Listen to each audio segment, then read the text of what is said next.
Morning everyone, welcome to పాతారాగోస్ world. గత 2 డేస్గా ప్రతి ఒక్క ఇండియన్ బాధపడే ఒక విషయం జరిగింది. అదే పెహల్గామ్లో.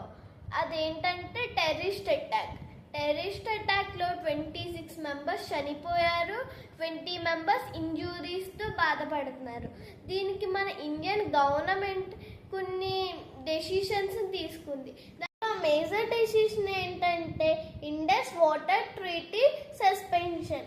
ఇదేంటంటే గత 60 ఇయర్స్లో 3 వార్స్ అయినా ఒక్కసారి కూడా సస్పెండ్ చేయలేదు. బట్ ఇప్పుడు సస్పెండ్ చేసింది. ఎందుకు అంటే పాకిస్తాన్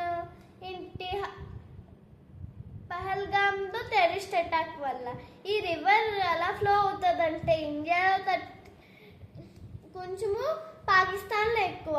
అందుకే ఈ ఒప్పందం ప్రకారం ఇండియాలో దీని వాటర్ 30% వాడుకోవాలి, పాకిస్తాన్ 70% వాడుకోవాలి. దీనివల్ల పాకిస్తాన్కి చాలా లాసెస్ ఉన్నాయి. దాంట్లో మేజర్ లాస్ ఏంటంటే మన ఇండియాలో లాగే పాకిస్తాన్లో కూడా పంజాబ్ అని ఒక స్టేట్ ఉంది. దాంట్లోనే 90% ఫుడ్ అన్నీ పండిస్తారు. దీనివల్లే ఆ ఫుడ్ పండించడానికి అన్నిటికీ వాటర్ వస్తుంది. ఈ రివర్ ఇప్పుడు మనం ఆపుతున్నాం కాబట్టి దానికి వాటర్ ఆగిపోయి చాలా తొందరలోనే అదారైపోయే ఛాన్స్ ఉంది.